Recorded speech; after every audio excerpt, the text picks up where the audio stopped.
ทุ่มพิธีพุทธาภิเษกเบิกเนตรพระพุทธมิ่งมงคลมุนีสีเคลาพระทรงเจริญพระพุทธมนต์สวดมนต์ตัดแสดงพระธรรมเทศนาสาราธิการสูตรปารมีปัญจันพุทธาภิเษกเกจิครูบาอาจารย์5 รูปนั่งปกจิตภาวนาพิธีสวดเบิกเก้าว่างตลอดทั้งคืนเจ้าวันที่16เวลาบ่าย3 โมงเป็นต้นไปคณะศรัทธาของวัดต่างๆร่วมแห่แห่ตามต่อชมการแสดงศิลปะวัฒนธรรมล้านนาและมหรสพดนตรียิ่งใหญ่อลังการวิจิตรการตาวันที่17ตั้งแต่เวลา10 โมงเจ้าเป็นต้นไปพิธีการต่อพระพุทธมิ่งมงคลมุนีสีเคลาองค์ประธานในพิธีโดยพระเดชพระคุณรองศาสตราจารย์ดร.พระเทพเวทีเจ้าคณะภาค 6เปิดป้ายพระพุทธมิ่งมงคลมุนีสีเคลา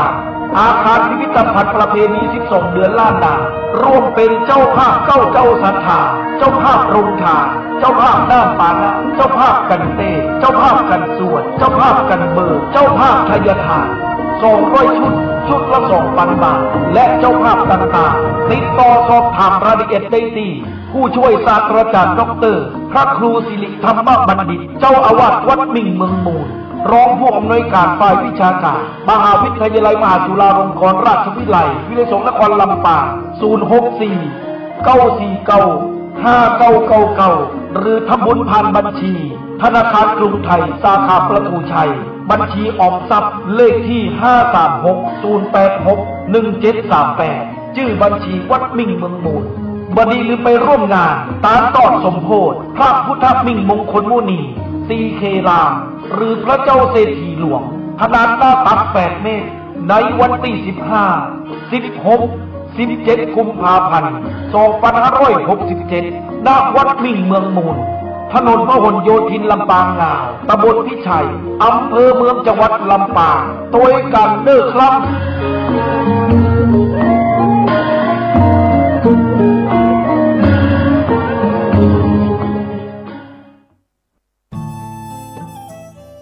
ท่านกำลังติดตามรับฟังสถานีวิทยุกระจายเสียงพระพุทธศาสนาแห่งชาติและสังคมคลื่นเพื่อการศึกษาพระพุทธศาสนาและวัฒนธรรมระบบ FM 104.5 เมกะเฮิรตซ์รายการต่อไปเป็นรายการคดีโลกคดีธรรมเป็นศาสนาสำหรับชาติเราศาสนาในสมัยนี้เป็นของที่แยกจากชาติไม่ได้เป็นความจำเป็นที่เราทั้งหลายผู้เป็นไทยจะต้องมั่นคงอยู่ในศาสนาพระพุทธซึ่งเป็นศาสนาสำหรับชาติเราพระพุทธศาสนาก็ดีหรือศาสนาใดก็ดีที่ตั้งมั่นอยู่ได้ก็ด้วยความมั่นคงของผู้เลื่อมใสตั้งใจที่จะรักษาและข้าพเจ้าพูดทั้งนี้ก็เพื่อชักชวนท่านทั้งหลายอย่างเป็นเพื่อนไทยและเพื่อนพุทธศาสนิกชนด้วยกันทั้งนั้นเพื่อความมั่นคงแห่งพระพุทธศาสนา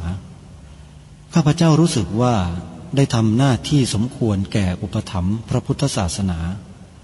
เราจะตั้งใจรักษาศาสนาของเราด้วยชีวิตและถ้าท่านตั้งใจจะช่วยข้าพเจ้าในกิจอันใหญ่นี้แล้วก็จะเป็นที่พอใจข้าพเจ้าเป็นอันมากเพราะฉะนั้นเป็นหน้าที่ของเราทั้งหลายที่จะช่วยกันบำรุงรักษาพระพุทธศาสนาอย่าให้เสื่อมสูญไปการที่จะบำรุงพระพุทธศาสนาเราต้องรู้สึกก่อนว่าหลักของพระพุทธศาสนาคืออะไรเราจะถือว่าเราเป็นไทยด้วยกันหมดเราจะต้องรักษาความเป็นไทยของเราให้ยั่งยืนเราจะต้องรักษาพระพุทธศาสนาให้ถาวรวัฒนาการอย่างที่เป็นมาแล้วหลายชั่วโคตรของเราทั้งหลายพระบรมราโชวาทของพระบาทสมเด็จพระมงกุฎเกล้าเจ้าอยู่หัวรัชกาลที่6พระบรมราโชวาทก็ดีพระราชนิพนธ์ก็ดีหรือพระบรมราชโองการของพระมหากษัตริย์ถือเป็นบทบัญญัติแห่งกฎหมายทั้งหมดทั้งสิ้นการบัญญัติให้พระพุทธศาสนาเป็นศาสนาประจำชาติไทยไว้ในรัฐธรรมนูญจึงเป็นสิ่งที่ถูกต้องทั้งกฎหมายและทางโบราณราชประเพณีการบัญญัติให้พระพุทธศาสนา เป็นศาสนาประจำชาติไทยไว้ในรัฐธรรมนูญย่อมเป็นหลักค้ำประกันให้กับประชาชนคนไทยว่าตนได้ปฏิบัติตามกฎหมายอย่างแท้จริงการบัญญัติให้พระพุทธศาสนาเป็นศาสนาประจำชาติไทยไว้ในรัฐธรรมนูญมิได้เป็นการลิดรอนสิทธิเสรีภาพของผู้ใดแต่เป็นการยืนยันความจริงตามกฎหมายและประวัติศาสตร์ชาติไทยการบัญญัติให้พระพุทธศาสนาเป็นศาสนาประจำชาติไทยไว้ในรัฐธรรมนูญจะทำให้พระพุทธศาสนาได้รับการอุปถัมภ์และคุ้มครองจากรัฐดุจเดียวกันกับที่องค์พระมหากษัตริย์ทรงกระทำมาการบัญญัติให้พระพุทธศาสนาเป็นศาสนาประจำชาติไทยไว้ในรัฐธรรมนูญจะป้องกันพระพุทธศาสนาไม่ให้ถูกลัทธินิกายนอกศาสนากระทำการใดๆได้ด้วยอุบายต่างๆนานาการบัญญัติให้พระพุทธศาสนาเป็นศาสนาประจำชาติไทยไว้ในรัฐธรรมนูญจะทำให้สังคมไทยมีแต่ความสุขร่มเย็นเป็นธรรมทั้งต่อคนศาสนาอื่นและคนสัญชาติอื่นได้อย่างแท้จริงแต่ถ้าไม่บัญญัติให้พระพุทธศาสนาเป็นศาสนาประจำชาติไทยไว้ในรัฐธรรมนูญในอนาคตประเทศไทยจะต้องตกอยู่ในสถานะเดียวกันกับพื้นที่3 จังหวัดชายแดนภาคใต้อย่างแน่นอนพระบรมราโชวาทพระบาทสมเด็จพระเจ้าอยู่หัวในมหาสมาคมณพระที่นั่งอมรินทร์วินิจฉัยในพระบรมมหาราชวังโดยที่พระพุทธศาสนาเป็นศาสนาประจำชาติของเราทั้งตามความศรัทธาเชื่อมั่นของข้าพเจ้าเองก็เห็นเป็นศาสนาที่ดีศาสนาหนึ่ง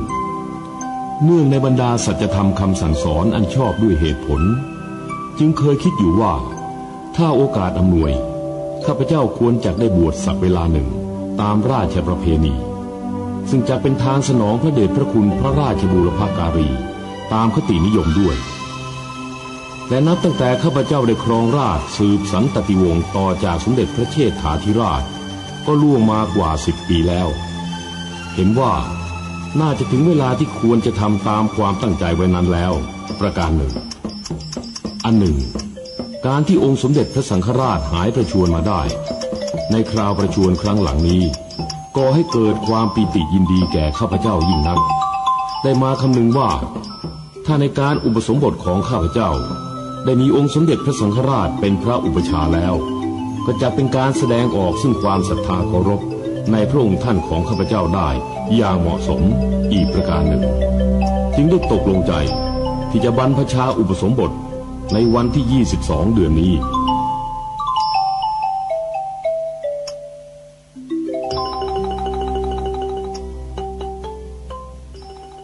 และวันเสาร์อาทิตย์ทางสถานีวิทยุแห่งนี้ท่านสามารถดาวน์โหลดแอปพลิเคชันที่ชื่อว่าวิทยุพุทธศาสนาทั่วไทยเพื่อติดตามรับฟังรายการนี้ได้ทุกวันในวันหนึ่งท่านสามารถรับฟังรายการคดีโลกคดีธรรมผ่านแอปพลิเคชันในโทรศัพท์มือถือของท่านได้5 เวลาคือ9 นาฬิกา10 นาฬิกา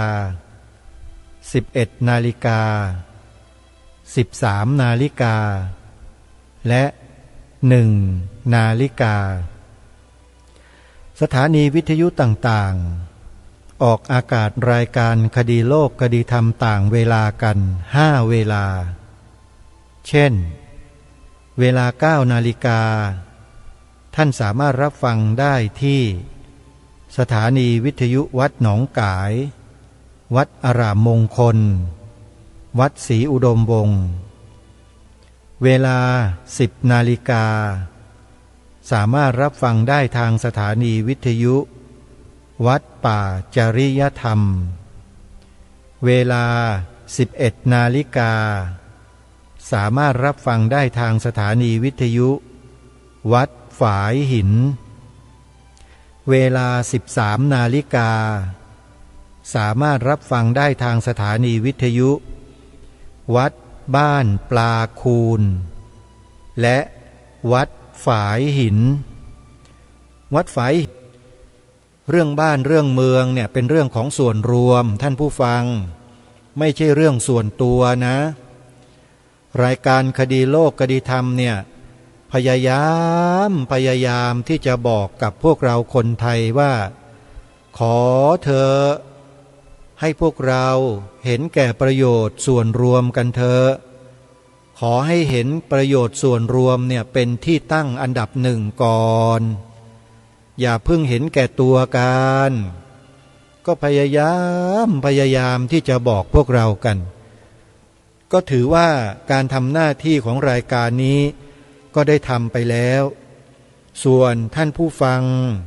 ที่ติดตามรับฟังรายการนี้ก็ได้ทำหน้าที่เห็นประโยชน์ส่วนรวมตามที่รายการแนะนำถือว่าเป็นประโยชน์แก่ชาติบ้านเมืองอย่างมากนี่คือสิ่งที่ทางรายการปรารถนาเท่านั้นต้องการให้พี่น้องคนไทยญาติพี่น้องของอาตมาเนี่ยอาตมาถือว่าเป็นพี่น้องหมดนะได้รู้สถานการณ์บางอย่างรู้ไปเพื่ออะไรบางคนถามกลับรู้แล้วได้อะไรรู้แล้วมันเกิดประโยชน์อะไรบางคนถามกลับแบบนี้ก็มีนะโยมถ้าอาตมาภาพตอบแบบแรงๆจะว่าอาตมาไหมเนี่ยแต่ไม่ตอบแรงๆหรอกโยมก็จะตอบแบบไพเราะนะโยมถามว่ารู้ไปแล้วได้ประโยชน์อะไรรู้แล้วมันได้อะไรมันทำอะไรมันเกิดเป็นยังไงอาตมาภาพก็ตอบได้เลยว่ารู้แล้วทำให้เราเนี่ยมีสำนึกเพิ่มขึ้นมีความกตัญญูกตเวทีเพิ่มขึ้นคือข้อธรรมะเหล่านี้จะเพิ่มขึ้นในใจแต่ถ้าใครฟังรายการนี้แล้วรับสิ่งที่ทางรายการนี้แนะนำไปทำแล้วไม่เกิดผลดีขึ้นแก่ชีวิตเนี่ยโยมช่วยบอกอาตมาด้วยนะว่ามันเกิดผลร้ายแก่ชีวิตอย่างไรบ้าง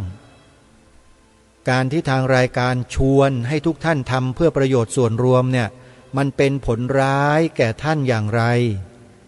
อาตมาภาพก็จะได้เก็บเป็นข้อมูลเอาไว้แล้วก็จะได้หาทางในการที่จะแก้ไขสิ่งเหล่านี้ให้ดีขึ้นอาจจะแนะนำเป็นการส่วนตัวก็ได้โยมอาตมาภาพไม่ได้บอกให้โยมบริจาคเงินไม่ได้บอกให้โยมลงแรงจะต้องไปช่วยนั่นช่วยนี่เสียค่ารถค่าราเสียเวลาต่างๆเปล่าอยู่กับที่นั่นแหละโยมเพียงแค่ใช้ปากขยับ16 พยางค์แล้วก็แปลความหมายสีขาวในธงชาติให้ถูกต้องให้ตรงกันขึ้นทะเบียนเป็นพุทธมามกะแค่นี้เองไม่ต้องใช้เงินเท่าไหร่เลยดาวน์โหลดเอกสารอย่างมากก็5 บาท10 บาทโยมแล้วก็ทำเอาไว้เก็บเอาไว้พอถึงจังหวะถึงเวลาโอกาสประกาศรับสมัครโยมจะได้ไม่ต้องกุลีกูจอไปหาใบสมัครกันรายการนี้ก็แนะนำให้ดาวน์โหลดในเว็บไซต์ที่บอกชื่อไปแต่ว่าหลายๆท่านก็อาจจะจำเอาไว้ป่านนี้ก็ลืมกันหมดไปแล้วโยมไม่ยอมจดไงถ้าโยมจดไว้เนี่ยก็จะไม่มีวันลืมเลยหาสมุดสักเล่มหนึ่งบันทึกไว้นะเว็บไซต์ที่ดาวน์โหลดใบสมัครขึ้นทะเบียนเป็นพุทธมามกะตลอดชีวิตได้เนี่ยชื่อเว็บไซต์ว่า www.vbcs-66.com เอาโยมฟังกันไม่รู้เรื่องอีกมันคืออะไรฟังภาษาอังกฤษกันไม่ออกก็บอกเป็นภาษาไทยก็ได้โยมเว็บไซต์ที่ชื่อว่าสภาพุทธบริษัทภาคประชาสังคมจิตอาสาจดทันไหมน้อพิมพ์คำว่าสภาพุทธบริษัทแค่นี้เว็บไซต์ของสภาพุทธบริษัทก็จะขึ้นมาให้เรากด www.vbcs-66.com เนี่ยโยมถ้ามีขีดแล้วก็เลข66ถือว่าใช้ได้เลยนะขีดตรงกลางเนี่ยนะระหว่างคำว่า VBCS ซึ่งเป็นอักษรย่อภาษาอังกฤษแล้วก็มีขีดแล้วก็66นั่นแหละคือเว็บไซต์ของสภาพุทธบริษัทภาคประชาสังคมจิตอาสาตัวอักษรย่อ VBCS ก็ย่อมาจากคำว่า Voluntary Buddhist Council of Civil Society เป็นคำแปลเป็นความหมายเป็นชื่อขององค์กรนะซึ่งอาตมาภาพเป็นผู้ที่ก่อตั้งขึ้นมาร่วมกับพุทธบริษัทที่ขึ้นทะเบียนทั้งหมดถือว่าเป็นผู้ร่วมก่อตั้งกันขึ้นมาเป็นของทุกคนโยมอาตมาภาพไม่ใช่เจ้าของคนเดียวสภานี้ชาวพุทธเป็นเจ้าของแล้วก็มีหลักการมีเหตุผลมีเป้าหมายชัดเจนที่ได้โพสต์ลงไว้ในเว็บไซต์ดังกล่าวญาติโยมก็เข้าไปดูกันแล้วก็ดาวน์โหลดใบสมัครออกมาเขียนด้วยตัวเองอย่าให้ใครมาบีบบังคับโยมเพราะการขึ้นทะเบียนเขียนใบสมัครปฏิญาณตนเป็นพุทธมามกะตลอดชีวิตตามรอยเบื้องพระยุคลบาทเนี่ยมีความหมายต่อชีวิตของเรามาก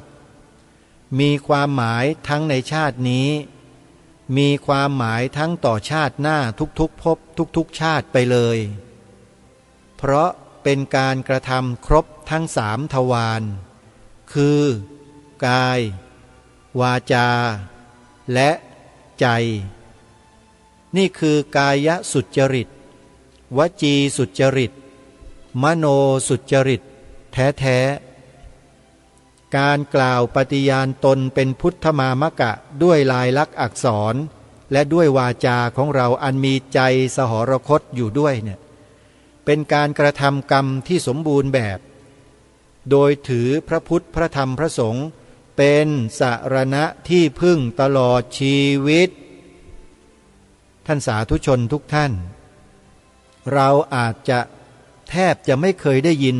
การกล่าวคำปฏิญาณตนเป็นพุทธมามกะเลยใช่ไหมเราไม่เคยได้ยินเลยน้อยมากๆเลยคนที่ได้ยินแล้วได้เคยเข้าร่วมพิธีแสดงตนเป็นพุทธมามกะใช่ไหมแต่ต่อไปนี้เนี่ยสภาพุทธบริษัทจะพาพวกเราเนี่ยกล่าวคำนี้กันแล้วก็จะกล่าวกันอย่างเป็นทางการวันใดวันหนึ่งปีใดปีหนึ่งเป็นเครื่องกำหนดให้เรากล่าวกันหรืออาจจะกล่าวกันเป็นประจำทุกปีละ1 ครั้งอาจจะมีการเวียนกันไปที่ภาคเหนือภาคอีสานภาคกลางภาคใต้ภาคตะวันออกภาคตะวันตกแล้วก็ไปกล่าวปฏิญาณตนเป็นพุทธมามกะตลอดชีวิตตามรอยเบื้องพระยุคลบาทด้วยกันนี่คือเป้าหมายของรายการคดีโลกคดีธรรมที่ให้พวกเรามุ่งใช้วาจาหรือวจีกรรมเนี่ยให้เกิดประโยชน์แก่ตัวเราด้วยครอบครัวเราด้วยชุมชนเราด้วยอำเภอจังหวัดประเทศชาติบ้านเมืองของเราด้วยเพราะการถึงซึ่งพระรัตนตรัยเป็นที่พึ่งตลอดชีวิตเป็นประโยชน์และเป็นความปลอดภัยของประเทศไทยของเราแท้ๆใครเถียงในข้อนี้บ้างไหมว่าการที่พลเมืองไทยปฏิญาณตนเป็นพุทธมามกะตลอดชีวิตตามรอยเบื้องพระยุคลบาทเนี่ยเป็นเพศเป็นภัยยังไงมีใครคิดว่าเป็นภัยยังไงบ้างช่วยบอกหน่อยไม่มีเลยใช่ไหมโยมการกล่าวปฏิญาณตนเป็นพุทธมามกะตลอดชีวิตตามรอยเบื้องพระยุคลบาทเนี่ยมีแต่ประโยชน์โดยส่วนเดียวใช่หรือไม่นี่คือสิ่งที่ทางรายการปรารถนาให้พวกเราได้ทำหน้าที่กัน3 ข้อเราต้องเรียกว่าจดชีวิตเราไว้ในพระรัตนตรัยให้ได้ด้วยวิธีการใดวิธีการหนึ่งที่เป็นรูปธรรมเนี่ยมันต้องมีสัญญลักษณ์มีเอกลักษณ์มีอัตลักษณ์เฉพาะตนของพวกเรา แล้วเราก็ทำภายใต้ความถูกต้องตามความเป็นจริงของชาติบ้านเมืองของเราความถูกต้องเป็นจริงของชาติบ้านเมืองของเราคืออะไรก็คือข้อที่หนึ่งที่ให้กล่าวกันน่ะคือคำว่าพระพุทธศาสนาเป็นศาสนาประจำชาติไทยของเรานั่นเองเห็นไหมเป็นการยืนยันตัวตนของเราว่าเราเป็นพลเมืองของประเทศนี้อย่างแท้จริงเพราะประเทศนี้มีพระพุทธศาสนาเป็นศาสนาประจำชาติใช่หรือไม่ใครบอกว่าไม่ใช่บ้างมีนะญาติโยมพุทธบริษัทท่านผู้ฟังครูบาอาจารย์ทุกรูปครับมีคนบอกว่าประเทศไทยไม่ใช่มีศาสนาพุทธเป็นศาสนาประจำชาติมีคนมันพยายามปฏิเสธและปฏิเสธแล้วด้วยแล้วก็พยายามที่จะไม่ให้คำนี้มีอยู่ในตำราเรียนวิชาพระพุทธศาสนาของพวกเราทั้งประเทศด้วยอย่างที่ทางรายการได้เจริญพรบอกกับญาติโยมไปเมื่อวันซืนเนี้ยว่ามีนักการศาสนาคนหนึ่งทำหนังสือถึงอธิบดีกรมวิชาการไปคัดค้านต่อต้านคำนี้ที่พวกเราชาวพุทธได้จัดทำหลักสูตรการเรียนการสอนวิชาพระพุทธศาสนาให้แก่ลูกหลานไทยของเราอยู่ช่วงหนึ่งน่าจะประมาณปีพระพุทธศักราช 2545 ในครั้งนั้นแหละประมาณนั้นมีคณะกรรมการชุดหนึ่งมีคุณโยมด็อกเตอร์สิริกรมณีรินเป็นประธานจัดทำหลักสูตรวิชาพระพุทธศาสนาเพื่อให้เด็กชาวพุทธทั้งแผ่นดินได้เรียนได้สอนกันในตำราเรียนเหล่านี้แต่ก่อนมันไม่มีไงพวกเราก็ออกไปเรียกร้องกันที่ทำเนียบรัฐบาลในสมัยนั้นเห็นว่ามีเหตุมีผลก็ตั้งคณะกรรมการขึ้นมาก็แต่งตั้งรัฐมนตรีช่วยว่าการรัฐมนตรีช่วยว่าการกระทรวงศึกษาธิการดร.ศิริกรมณีรินเป็นประธานแล้วนิมนต์พระสงฆ์เราผู้เชี่ยวชาญตำรับตำราในพระพุทธศาสนาหลายรูปในนั้นก็มีอธิการบดีของมหาวิทยาลัยสงฆ์ทั้งสองแห่งแล้วก็มีพระอีกหลายรูปผู้เชี่ยวชาญทางด้านพระพุทธศาสนาอีกหลายท่านเข้าไปนั่งเป็นกรรมการร่างหลักสูตรในการร่างหลักสูตรนั้นมันจะมีผังมโนทัศน์ที่แสดงถึงเนื้อหาและหลักสูตรเขียนคำว่าพระพุทธศาสนาเป็นศาสนาประจำชาติไทยของเรานี่แหละไว้ในหนังสือเรียนวิชาพระพุทธศาสนาปรากฏว่ามันมีคนต่างศาสนาเนี่ยไม่พอใจยังไงก็ไม่ทราบทำหนังสือไปถึงอธิบดีกรมวิชาการในเชิงข่มขู่ท่านด้วยบอกว่าถ้าหากว่าเรื่องนี้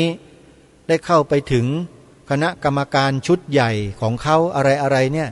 กลัวว่ามันจะเป็นประเด็นทางสังคมอย่างนี้ข่มขู่ใหญ่เลยนี่คือสันดานของคนพวกนี้โยมอาตมาขออภัยนะที่ใช้คำตรงๆเพราะฉะนั้นเราจึงไม่ไว้วางใจสถานการณ์ของบ้านเมืองตอนนี้เลยเพราะคนพวกนี้ยังมีชีวิตอยู่แล้วก็เจริญเติบโตในหน้าที่การงานอยู่ในระบบสังคมของเราเพิ่มขึ้นแล้วกำลังทำอะไรต่อมีอะไรกับประเทศชาติบ้านเมืองของเราอยู่ตอนนี้ซึ่งหลายคนไม่สนใจเลยทางรายการก็เลยแนะนำว่าถ้าใครปรารถนาจะรู้ข้อมูลเหล่านี้เนี่ยให้ท่านไปเปิดดูในคลิป YouTube มีคนที่เขารู้ไส้สนกลในของคนพวกเนี้ยเขาก็สาวไส้ออกมาให้พวกเราได้เห็นเป็นขดเลยชัดเจนเลยรายการนี้พอได้ฟังได้ยินแล้วก็เลยรีบบอกให้พวกเราเนี่ยไปดูกันคลิปที่ชื่อว่าสมาคมปกป้องพระพุทธศาสนาโดยเฉพาะพระสงฆ์เรานะครับ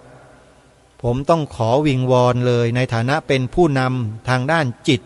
และวิญญาณของประชาชนเนี่ยพวกเราต้องเข้าไปดูนะครับไปดูเพื่อศึกษาเรียนรู้ครับว่า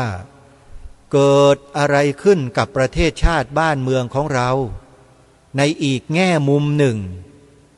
ซึ่งพวกเราหลายท่านก็อาจจะรู้บ้างแล้วแต่ ในบางสิ่งบางอย่างที่ผู้นำมาเสนอเนี่ยเขาได้กล่าวไว้พูดไว้ด้วยหลักการด้วยเหตุผลที่น่าสนใจที่เราอาจจะยังไม่เคยรู้มาก่อนก็ได้เลยเชิญชวนและนิมนต์ครูบาอาจารย์เนี่ยไปฟังกันคลิปนี้อยู่ในช่องที่ชื่อว่าสมาคมปกป้องพระพุทธศาสนาแล้วก็แถมเว็บไซต์ให้อีก1เว็บไซต์นะครับที่พูดถึงเรื่องความมั่นคงของประเทศไทยที่กำลังถูกเปลี่ยนความมั่นคงของประเทศให้กลายเป็นความไม่มั่นคงของประเทศเว็บไซต์นี้นำเสนอได้อย่างดูเด็ดเผ็ดมันมากแต่ว่าไม่หยาบนะด้วยหลักการด้วยเหตุผลเหมือนกันจึงแนะนำให้ไปเปิดดูกันครับชื่อเว็บไซต์นะครับ www.surasiha.com สะกดยังไงฮะสุรสีหะ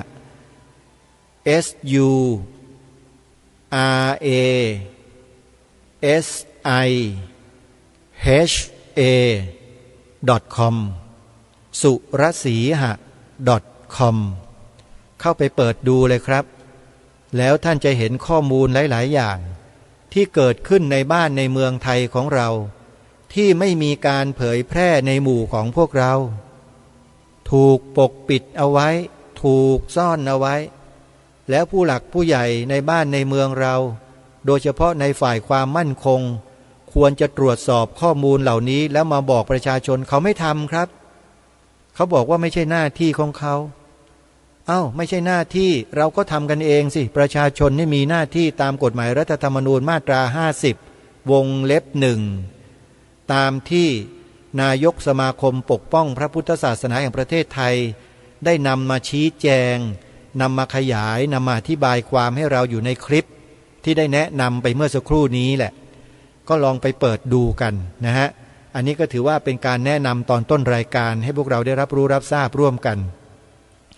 ทีนี้ก็กลับมาที่ข่าวสาร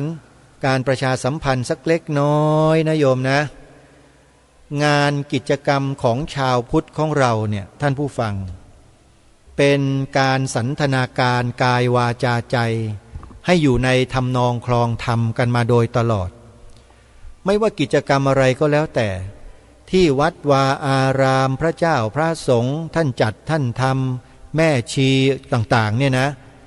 ล้วนแล้วแต่เป็นการสันทนาการความสุขสงบร่มเย็นให้กับชาติบ้านเมืองทั้งนั้นเลยโยมอาตมาภาพจึงได้ประกาศเชิญชวนท่านสาธุชนไปร่วมกิจกรรมสนับสนุนกิจกรรมต่างๆที่ครูบาอาจารย์ของเราได้จัดได้ทำกันแต่ละช่วงของเดือนช่วงของปีเนี่ยนะให้พวกเรามีส่วนร่วมกันมีอยู่งานหนึ่งที่อาตมาภาพเองไม่เคยไปเลยแล้วจะไปในครั้งนี้ด้วยนั่นก็คืองานสืบสารปณิธานหลวงพ่อใหญ่พระราชปริยัตยากรบุญเรืองสารโทในงานฉลองครบรอบ20ปีสถานีวิทยุกระจายเสียงวัดพิษโสภาราม FM 102.75 เมกะเฮิรตซ์วัดพิษโสภารามตำบลแก้งเหนืออำเภอเขมราชจังหวัดอุบลราชธานีในระหว่างวันที่17ถึง18กุมภาพันธ์ศกนี้เหลือเวลาอีก2 วันงานก็จะเริ่มแล้วโยมงานนี้จะมีการแสดงธรรมสอดแจ้งมีการบรรยายธรรมถึงตอนเช้าและในเวทีดังกล่าวจะมีการจัดเสวนาเพื่อที่จะให้พวกเราได้ติดตามข้อมูลข่าวสารงานเผยแผ่พระพุทธศาสนาในโซนของจังหวัดอุบลราชธานีและเครือข่ายในภาคอีสานภาคเหนือภาคใต้ที่เขาเป็นเครือข่ายลิงก์สัญญาณกันอยู่ด้วยผู้อำนวยการสถานีวิทยุต่างๆก็จะมารวมกันอยู่บนเวทีเสวนาแห่งนี้และที่จะบอกกับญาติโยมก็คือเจ้าของงานครั้งนี้เนี่ยเขานิมนต์ให้อาตมาภาพเนี่ย ขึ้นเวทีเป็นพิธีกรในการเสวนาครั้งนี้ด้วย นี่คือความเมตตาของครูบาอาจารย์ที่ท่านเห็นการทำงานท่านเห็นการเอาใจใส่งานพระศาสนาท่านจึงได้มีเทียบได้รับเชิญมาหรือนิมนต์มาอาตมาภาพคงปฏิเสธงานนี้ไม่ได้โยมยังไงก็ต้องไปแล้วญาติโยมล่ะที่อยู่ในส่วนของจังหวัดอุบลราชธานีในจังหวัดใกล้เคียงที่ติดตามรับฟังรายการที่อาตมาภาพจัดอยู่โยมจะไปไหมถ้าโยมไปก็จัดรถไปหลายๆคนแล้วก็แชร์ค่าใช้จ่ายกันไปร่วมงานกันโยมซึ่งถือว่าเป็นครั้งแรกนะที่วัดพิโสภารามเนี่ยจัดงานปฏิบัติธรรมฟังเทศฟังธรรมกันสอดแจ้งนะเป็นครั้งแรกนะโยมใครที่สนใจจะไปนะโยมนะให้ติดต่อสอบถามรายละเอียดไปที่หมายเลขโทรศัพท์นี้ได้เลยจดเบอร์โทรศัพท์ไว้นะ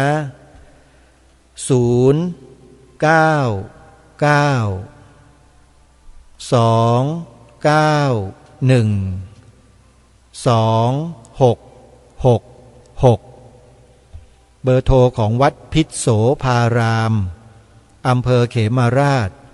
จังหวัดอุบลราชธานีนะโยมนะ09992912666นี่เป็นงานแรก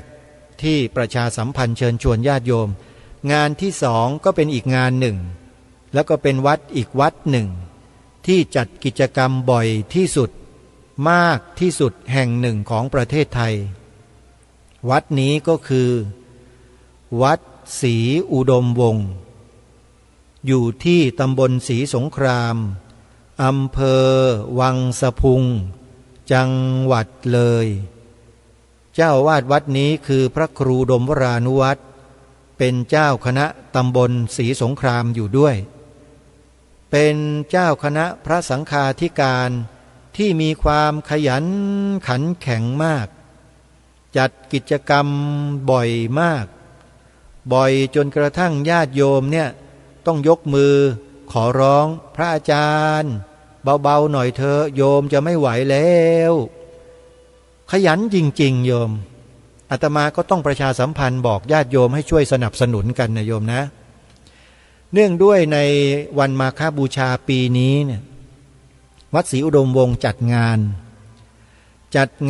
วันนัดพบญาติธรรมและในงานนี้ก็จะมีการประชุมสภาพุทธบริษัทสมาชิกของสภาพุทธบริษัทจังหวัดเลยด้วยแล้วก็มีการทำบุญกุ้มข้าวใหญ่ทำบุญประทายข้าวเปลือกมีงานนี้มีงานหล่อพระสององค์คือพระอรหันตสาวกเบื้องซ้ายเบื้องขวาพระโมคคัลลาพระสารีบุตรเพื่อจะประดิษฐานไว้ภายในอุโบสถของวัดศรีอุดมวงศ์ด้วยงานนี้ใครไปได้หลายบุญเลยโยมนะใครที่สนใจจะเข้าร่วมกิจกรรมก็ดีในวันที่24-25 กุมภาพันธ์นะโยมนะให้ติดต่อสอบถามรายละเอียดและร่วมบุญกับพระครูดมวรานุวัตรโดยตรงที่หมายเลขโทรศัพท์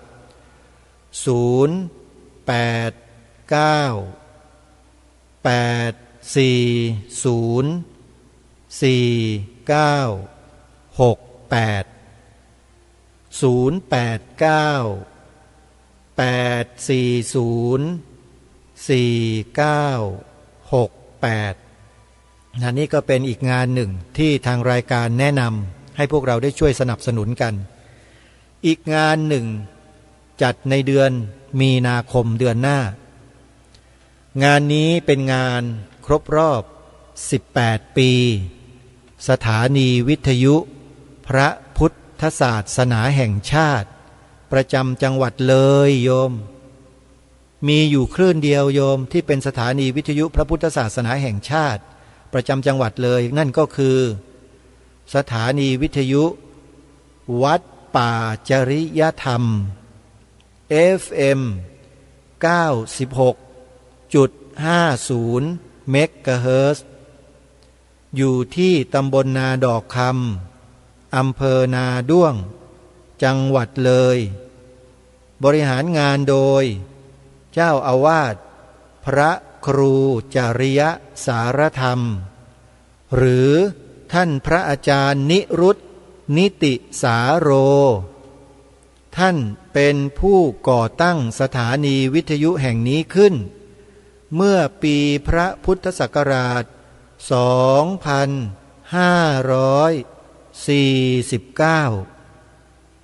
ญาติโยมสาธุชนทุกท่านสถานีวิทยุของพระสงฆ์ที่เปิดดำเนินการมาได้ครบถึง18 ปีเนี่ยโยมไม่ธรรมดาเลยประสบการณ์ต่างๆที่สั่งสมมาความรู้ต่างๆที่ท่านได้มาผลงานต่างๆที่ท่านสร้างสรรค์ให้แก่สังคมมากมายหลายประการนั้นจะถูกประมวลมากล่าวมาแสดงกันในงานวันครบรอบ18 ปีนี้เองเพราะฉะนั้นขอเรียนเชิญเจริญพรญาติโยมมาร่วมงานโดยพร้อมเพรียงกันนะ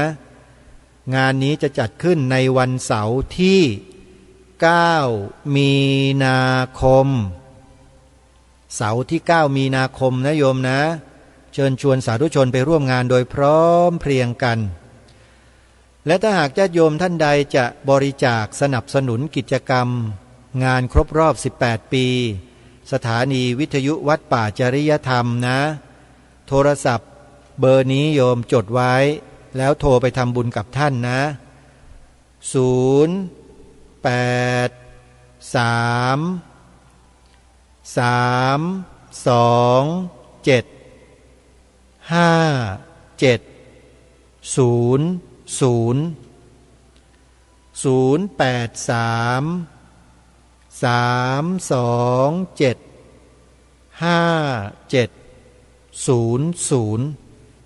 อนุโมทนาบุญกับญาติโยมสาธุชนทุกท่านไว้ณโอกาสนี้นะโยมนะและที่จังหวัดเชียงรายนะโยมเดี๋ยวประชาสัมพันธ์ให้ทราบนิดหนึ่งญาติโยมที่อยู่ทางภาคเหนือหลายๆท่านที่ฟังรายการนะโยมมีงานสำคัญของชาวเหนือที่ควรจะไปร่วมกันนั่นก็คืองานวันมาฆบูชารำลึกจัดขึ้นโดยองค์กรทางพระพุทธศาสนาประจำจังหวัดเชียงรายงานนี้จัดขึ้นที่พุทธมณฑลสมโพธิ750 ปีเมืองเชียงรายที่บ้านต้นง้าวตำบลบัวสะลีอำเภอแม่ลาวจังหวัดเชียงรายถ้าหากว่าอาตมาภาพออกเสียงตำบลบัวสะลีผิดต้องขออภัยด้วยโยมอ่านว่าบัวสลีหรือบัวสลีกันแน่ใครเป็นผู้รู้ช่วยแจ้งบอกด้วยนะโยมนะอาตมาจะอ่านว่าบัวสลีไปก่อนแล้วกันนะอำเภอแม่ลาวจังหวัดเชียงรายในวันจัดงานก็คือ24-25 กุมภาพันธ์สัปดาห์หน้านะที่เชียงรายพุทธมณฑลจังหวัดเชียงรายนะจัดงานวันที่24-25 วันมาฆบูชารำลึกก็ขอเชิญญาติโยมพุทธบริษัทชาวจังหวัดเชียงรายและจังหวัดใกล้เคียงเดินทางไปร่วมงานโดยพร้อมเพรียงกันนะโยมนะงานนี้ใครที่สนใจก็ติดต่อไปที่พุทธมณฑลจังหวัดเชียงรายได้นะโยมนะงานนี้ก็จัดอย่างยิ่งใหญ่เป็นประจำทุกปีถ้าใครสนใจก็ไปร่วมงานกันได้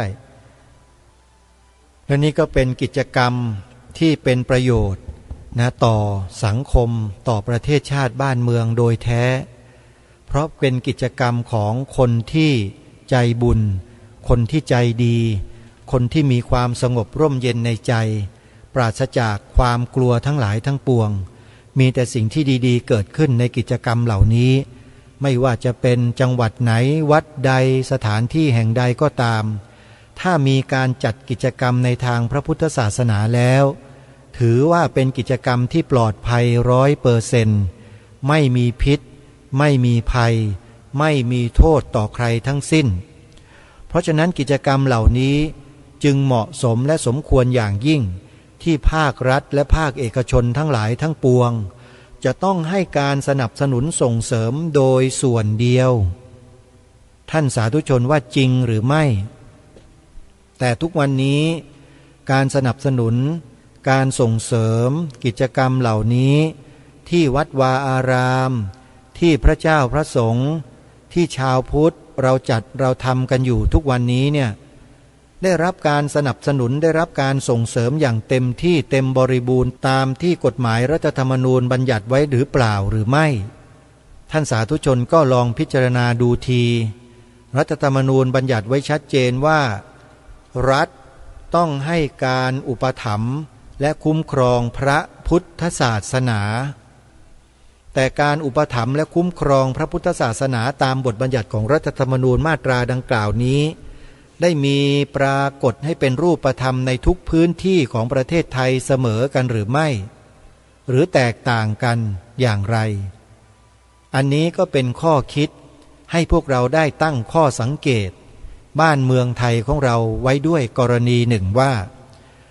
รัฐธรรมนูญกำหนดไว้บัญญัติไว้ถึงขนาดนี้ชัดเจนขนาดนี้แล้วแต่การส่งเสริมการคุ้มครองอุปถัมภ์คุ้มครองนั้นมีจริงหรือไม่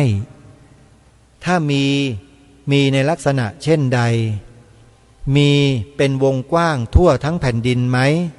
หรือมีแบบกระจุกไม่มีแบบกระจายหรือเปล่าอันนี้คือข้อสังเกตที่จะให้พวกเราสังเกตสังกากันแต่ถ้าหากว่าใครต้องการจะทราบรายละเอียดข้อมูลจริงๆเนี่ยไม่ยากเลยโยมก็ไปถามเจ้าอาวาสวัดที่อยู่ใกล้ๆบ้านดูว่าทางภาครัฐมีการอุปถัมภ์คุ้มครองส่งเสริมกิจการงานของวัดวาอารามมากน้อยเพียงใดหรือไม่ในแต่ละช่วงของปีงบประมาณเนี่ยโยมลองดูนะลองถามดูว่าอุดหนุนยังไงอุปถัมภ์ยังไงส่งเสริมยังไงคุ้มครองยังไงวัดใกล้บ้านโยมนั่นแหละโยมไม่ต้องไปถามที่อื่นลองถามดูสิว่าภาครัฐได้ปฏิบัติตามที่กฎหมายรัฐธรรมนูญบัญญัติไว้หรือไม่ที่บัญญัติเอาไว้ว่ารัฐต้องให้ความอุปถัมภ์และคุ้มครองพระพุทธศาสนาเนี่ยเขาทำไหมเขาทำยังไงอุปถัมภ์เท่าไหร่ส่งเสริมยังไงจริงจังมากน้อยต่อเนื่องหรือไม่นี่คือสิ่งที่ให้พวกเราตั้งข้อสังเกตแล้วก็ไปเรียนถามเจ้าอาวาสในแต่ละวัดในท้องที่ประเทศไทยของเราดูว่าเป็นยังไงโยมจะได้คำตอบด้วยตัวของโยมเองจากผู้ที่อยู่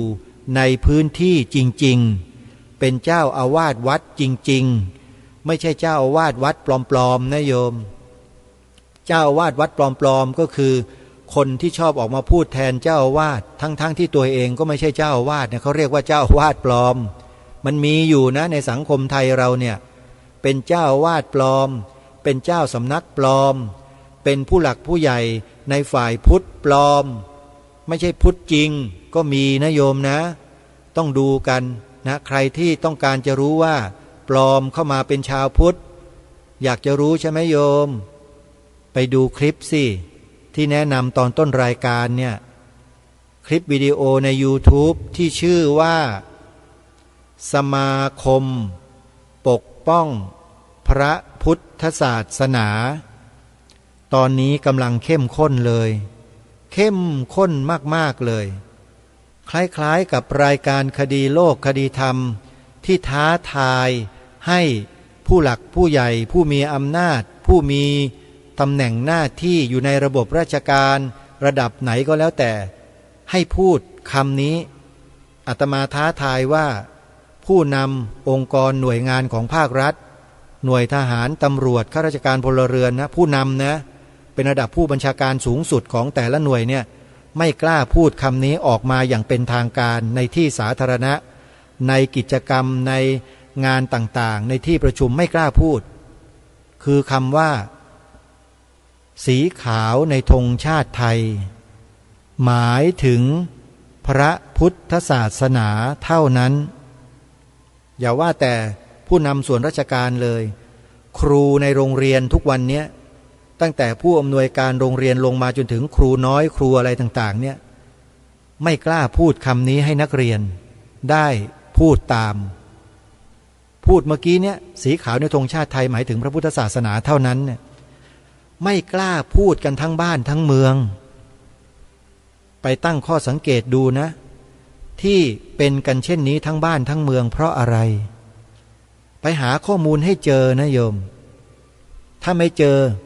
มาถามอาตมาภาพจะตอบให้เป็นการส่วนตัวจริงๆลองไปดูสิฮะ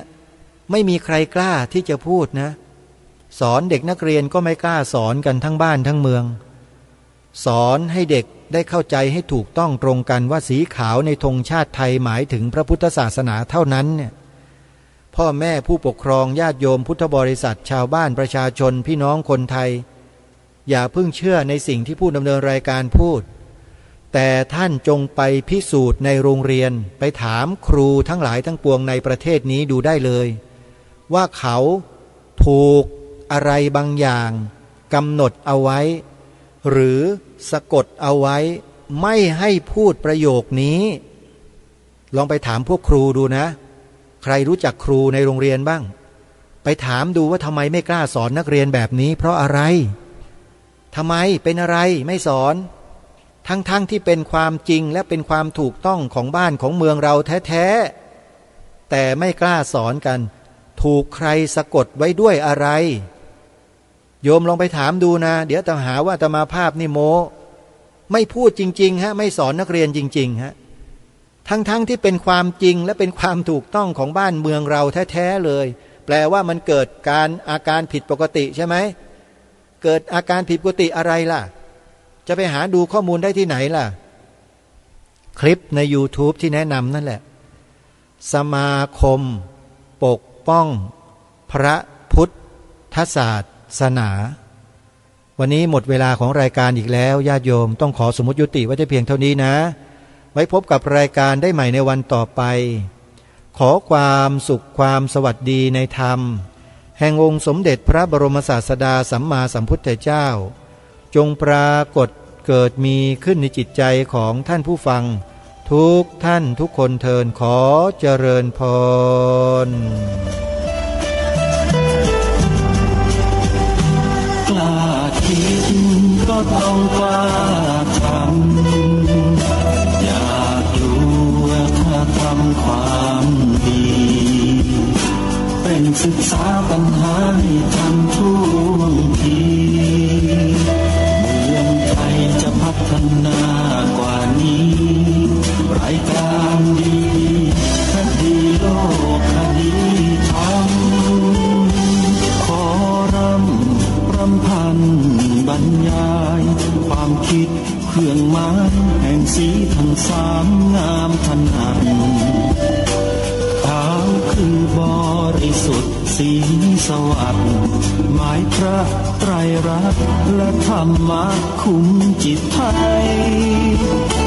แดงคือโลหิตเราใสซึ่งยอมสละได้เพื่อรักษาชาติศาสนาน้ำเงินคือสีโสภาอันจอมประชาถ้าโปรดเป็นของส่วนองค์จับริ้วเข้าเป็นไตร